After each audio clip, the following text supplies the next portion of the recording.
پیش نہیں ہوئے تھے، جب اس حوالے سے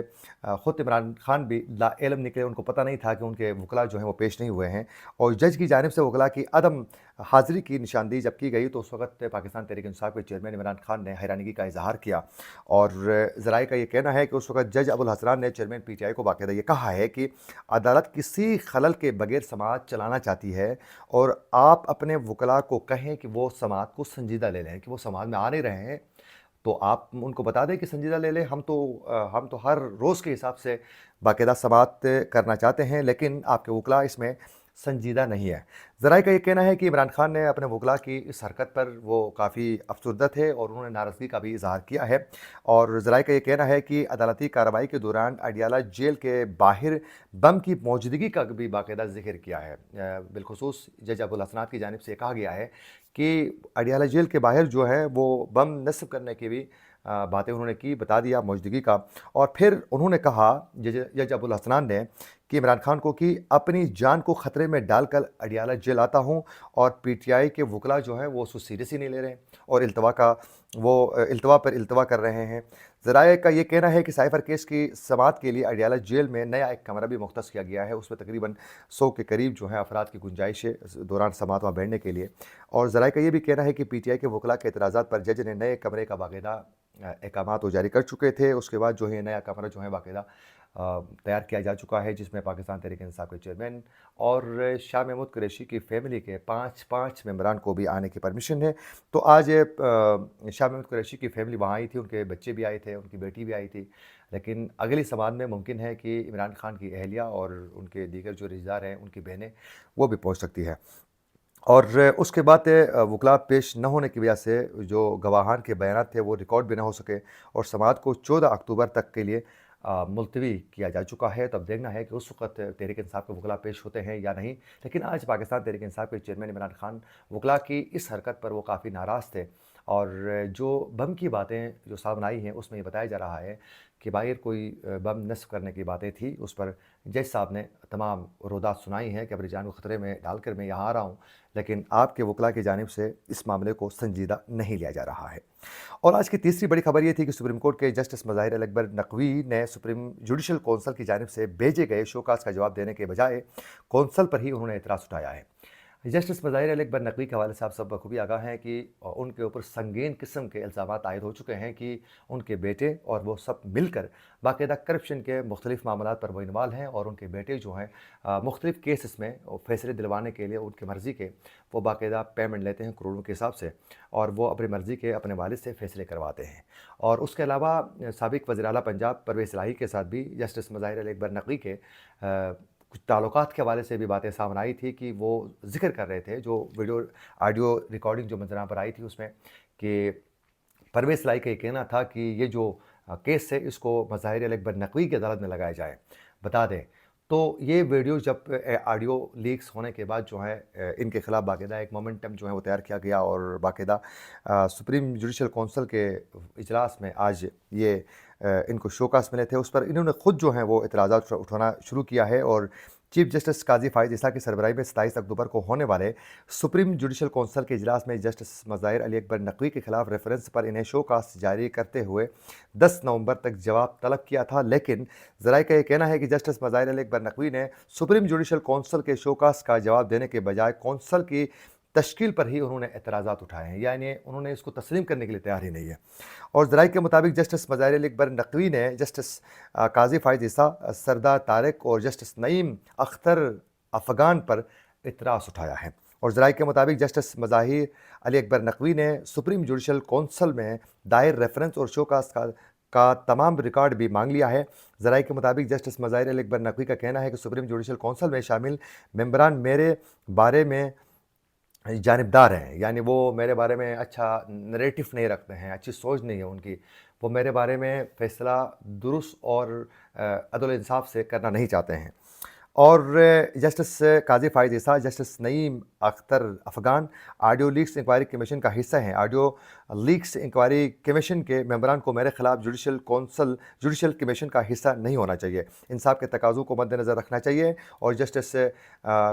chief justice Qazi Faez Isa, justice نعیم افغان میرے خلاف کونسل کا حصہ نہیں ہونا چاہیے۔ جسٹس مظاہر علی اکبر نقوی کا یہ کہنا ہے کہ جانبدار سپریم جوڈیشل کونسل کا جاری کردہ اظہار رجوع کا نوٹس بھی جانبدار ہے، جس کا جواب نہیں دے سکتا ہوں، اور سپریم جوڈیشل کونسل کی اکثریت سے صرف حتمی رائے صدر مملکت کو بھجوا سکتی ہے۔ جج کے خلاف سپریم جوڈیشل کونسل کی کارروائی صرف اتفاق رائے سے ہی ممکن ہے۔ یوں آج انہوں نے یہ اعتراضات اٹھائے ہیں، اعتراضات اٹھانے کے بعد تقریباً اس میں 10 شکایات انہوں نے اس میں عائد کیے ہیں، اور اس پر انہوں نے کہا ہے کہ جو میرے خلاف جو الزامات لگائے جا چکے ہیں وہ غیر سنجیدہ ہیں، جس پر کسی صورت جو ہیں وہ میں تسلیم کرنے کے لیے تیار نہیں ہوں۔ اب ان کے جو الزامات لگ چکے ہیں، اس میں اگر باقاعدہ احتساب کیا جاتا ہے تو ایک تو ان کو سپریم کورٹ سے ہٹایا جا سکتا ہے، ایک تو یہ خدشے کا اظہار کیا جا رہا ہے، کیونکہ جو ان کے اوپر جو الزامات لگے ہیں وہ بڑے سنجیدہ الزامات ہیں، اور بہت سے شواہد سامنے آ چکے ہیں۔ ان کی بیٹے کی کچھ آڈیو سامنے آئی، اس میں بھی آپ نے دیکھا کہ وہ بڑے مطلب بنداس طریقے سے انہوں نے ایک مخصوص بندے کو نوازنے کی باتیں وہ کر رہے ہیں۔ تو ایک تو ان کو سپریم کورٹ سے ہٹایا جا سکتا ہے، دوسرا ان کو ڈسمس بھی کیا جا سکتا ہے۔ یہ دو بڑے معاملات ہیں۔ اس کے علاوہ یہ ہے کہ یہ اپیل بھی کر سکتے ہیں۔ اس سے پہلے بھی کئی جج صاحبان کے خلاف، جس میں چیف جسٹس قاضی فائز عیسیٰ خود ہیں، جب ان کے اوپر بھی الزامات لگائے گئے تو انہوں نے باقاعدہ اپیل کیا تھا، اور اپیل میں ان کو ریلیف مل گئی تھی۔ تو اسی طرح سابقہ چیف جسٹس افتخار چودھری کے خلاف بھی جو معاملہ کھڑا ہوتا اس نے بھی باقاعدہ اپیل کیا تھا، تو یہ بھی اپیل ضرور کر سکتے ہیں۔ تو اپیل میں بھی ان کو انصاف ملتا ہوا نظر نہیں آ رہا ہے، اگر انصاف سے کام لیا جائے۔ تو یہ وہ 3 اپڈیٹس تھی جس کی تفصیلات آپ تک پہنچانا چاہتے تھے۔ اسی کے ساتھ اپنے میزبان عاقل حسین کو دیجیے اجازت۔ اللہ نگہبان۔